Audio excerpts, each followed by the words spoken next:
Hey folks, this is Thomas and this is Word Along the Way, where we take biblical principles in context, bring it to our context so that we can journey well between purpose and destiny.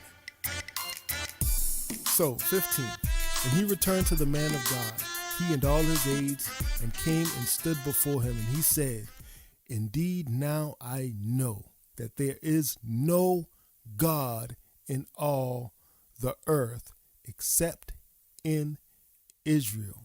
This is a big, big statement. Now, some of the history concerning Syria and Israel, one of the instances, they had two battles, well, more than two battles, but we'll talk about these two battles. One battle, Syria went out against Israel, and Israel defeated them because God was with them. But that happened in the mountains. And so the Syrian army, they regrouped. They went back to the drawing table. Figure, okay, we need a better plan. We went out in the mountains, and them fellas out there, they put hands on us in the mountains. That was kind of bad deal. It ain't look so good for us. But we're gonna regroup. Get some training. Get a better plan. Get some more fellas involved and some different fellas involved, because the first time they had, I think they said like 32 kings. I don't know where they get all these kings from, but these kings, second time they're like, you know what? All kings don't know how to fight. So I guess there's more to kinging than knowing how to fight. I guess it's just how you're born. If you're born in the right family, you're a king. You don't have to know how to throw down or anything. But this time, the second time, they're like, okay, 32 kings, that wasn't, that didn't work out so good. This time, we're going to get 32 commanders, people who know how to fight, people who know about fighting, how about scrapping and all of that stuff. And this time they said, like, okay, the reason they won, maybe their God is a God of the mountains. Maybe he's the power that's in elevated spaces, they can kind of throw a little poetry on that, or, some imagery with he's God and he's on high, and he's only on high in high places, like mountains. So therefore, their plan was like, we gonna go down in the valley. You're like, them boys don't know how to fight in the valley. I promise you they don't know how to fight in the valley. He didn't really give a good reason, but he's just like, they don't know how to fight in the valley, and God, he's so high, he can't come to the valley. So let's fight in the valley. And they did that. And they lost again. But this is their God. Their God that they believe in, somehow must be compartmentalized, like maybe the God of the fields, or the God of iron, or the God of sun, or whatever it is. But here it is, Naaman, after this transformation in his body, he has, through this revelation, he is now having a transformation in his mentality, in his spirit, in the core of who he is. When he makes this proclamation, not that there is a bigger God in Israel, right? Not that there's a better God in Israel. Because that could be the thought, like, okay, that God he's the God of the mountains and the valley. By this time, they kind of figured that one out. Okay, he's the God of the mountains and the valley. But our God still may be the God of, you can fill in the blanks or whatever that could be. God of fertility, God of harvest, a God of gold, silver, a God of pleasure, something like that. He makes this statement, and he says, indeed, quote, Indeed, now I know that there is no God in all the earth. Period. Well, he didn't do a period. There's a comma, but he makes this statement. It's not a possibility. He's not like, this God is the biggest and bestest God, and that's one of the things, him as a unbeliever, before, he has such a solid theological grasp concerning God. We, again, our time stamping, 2025,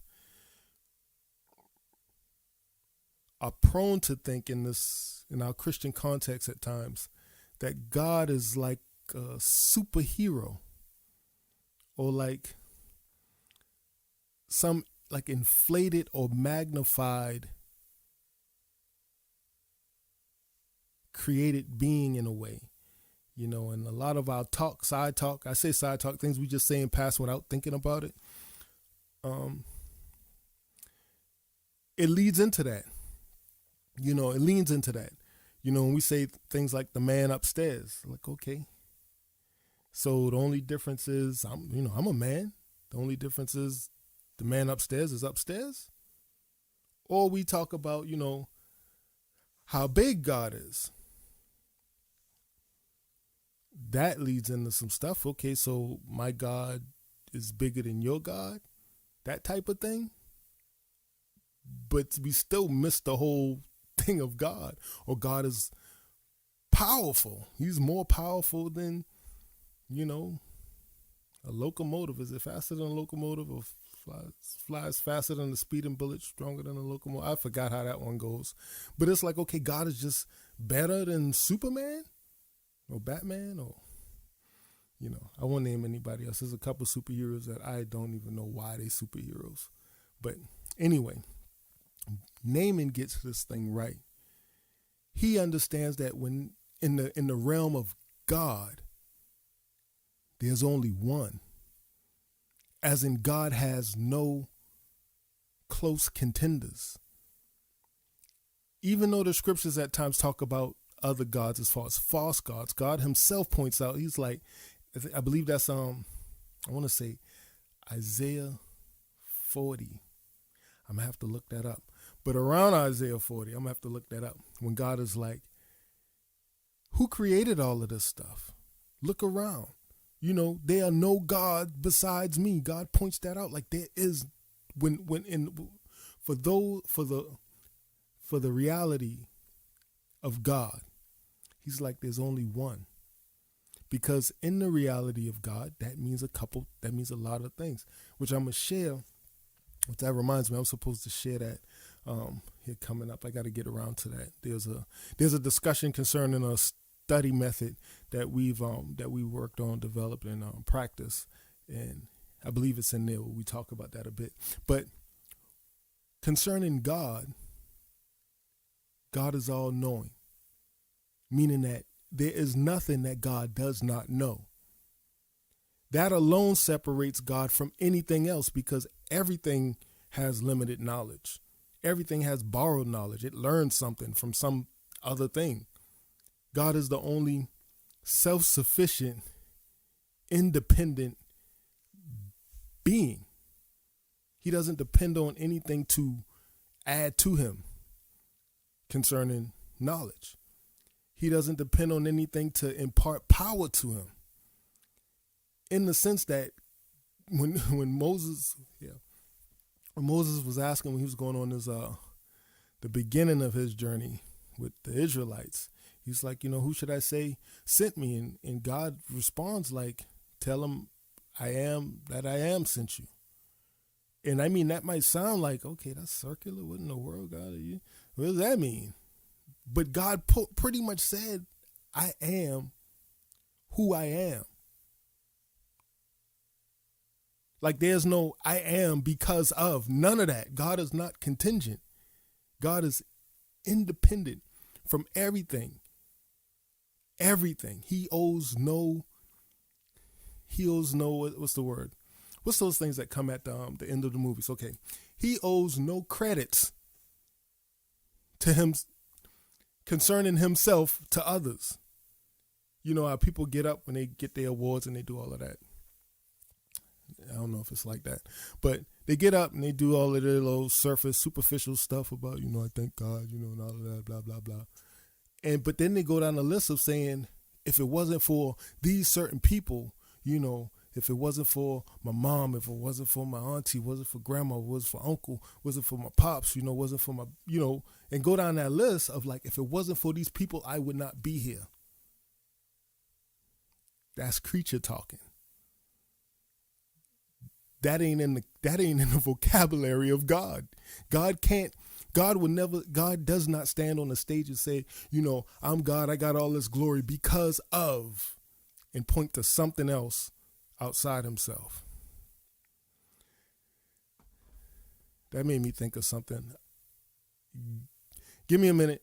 I'm gonna take some time. I need to find this real quick because it came to mind. It's that passage where Paul is explaining about the oath that God took. And he's like, God made a promise. And when God looked around, because the way things work, you normally give an oath to something greater than you. You know, like, and this is in a secular way, but, you know, for those who have a deceased parent, you know, from a particular culture, I'll say that. I know from my culture, we used to do that. You know, if somebody's mama or grandmama or granddaddy, somebody passed, normally it's like the mom where they say it, you know, like, I put that on my mama. Like, meaning like, I am telling you the truth and I bear oath to the one who brought me into the world, who's now passed on. They make that oath or that declaration onto what they presume to be greater. Anyway, what Paul points out, he's like, when God made an oath and he looked around, if he looked around, he didn't find anybody greater because there is none greater. So in the practice of making an oath in light of something greater than you, God, when he made the oath, he had to make an oath unto himself. He couldn't find anything else. So let me find that real quick.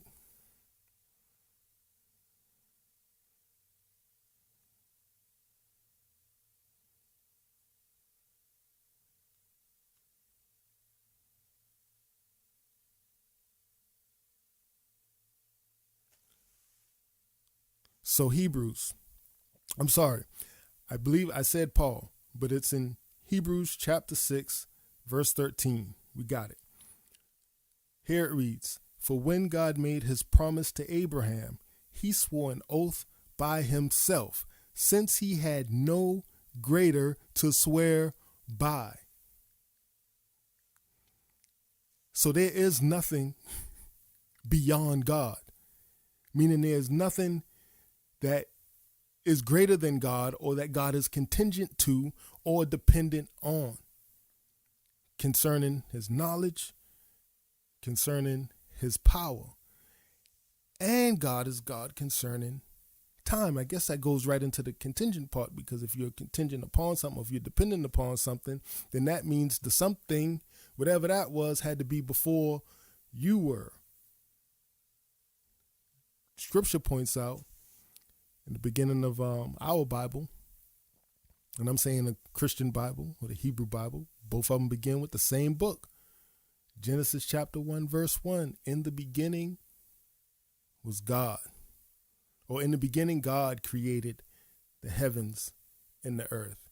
It just starts out like, you know, there was a beginning. And if there was a beginning and in the beginning God, then God had to be before the beginning. And it's like when we look at the creation story, a few things pop up. You got light, you got moon, you got sun, you got days or nights. You have this measurement of time happening. And if all of that's happening or came into being after Genesis 1, then that means that this God is a God before time, a God before seasons, a God before creation. And so the name that fits rightly, or the title that fits rightly with God, is God has to be eternal. And so I believe that covers the big three O's: omniscient, all-knowing; omnipotent, all-powerful, not dependent on anything; and the other one was omnipresent. Omnipresent's not the right one. It's more of eternal. But I guess the omnipresence is just talking about always there. So I guess that works. But anyway, not to get off on sidetracked on that, but what our guy Naaman is saying, he's like, there's only one being that title fits correctly. Anything else is fictitious. Anything else is fantasy. Anything else is unreal. And I'm not saying unreal in a good way, like, whoa, that's unreal. No, unreal as in made up. It ain't real. There's only one God. And this assumingly Syrian general commander who's of a opposing nation, who that nation believes in a totally different type of deity, he's making this declaration saying, the God of my people, or that whatever my people believed in, me, myself included, whatever that is, it ain't real. Whatever that is, doesn't transform lives. Whatever that is, has no power within the earth to change anything. So after the comma, he says, there's no God in all the earth, comma, except in Israel. Now, therefore, please take a gift from your servant. You can hear just the stark contrast of Naaman's tone. The fact that this guy has humbled himself, and he's continuing to humble himself. He's made a declaration or a proclamation concerning his belief in God, and that God has, I guess we'll say it, a location. He's being specific. Like, I'm not talking about God in general, or a God in general, or whatever. He's like, God in Israel. And it's beautiful because Israel is supposed to be the heralder or the proclaimer or the way people see God or way people know God. And it's like this beautiful picture of the gospel right here, because God has set his name, God has set Israel to be his spokesperson, Israel to be the example, what it looks like to be in relationship, good relationship with God, what it looks like for God to be your God, for you to be a covenant person, for you to be a person in the promise, for you to be the seed of Abraham, Isaac, and Jacob. He's like, when people see that, they should be drawn to me. And man, if that's not like the goal of Christians nowadays, it's like we want to live a life, or we want to speak a life. We want to speak in a way and live in a way, conduct ourselves in a way where people will meet God, where people can be like, wow, whatever makes you believe that way, or you act that way, or talk that way, I need to tap into that. I need to know the who that you know. And this was Israel's whole function, or their whole purpose. And Israel's a different story concerning that, because many times when it came to positioning themselves according to purpose, they botched that totally. But because God had made a promise,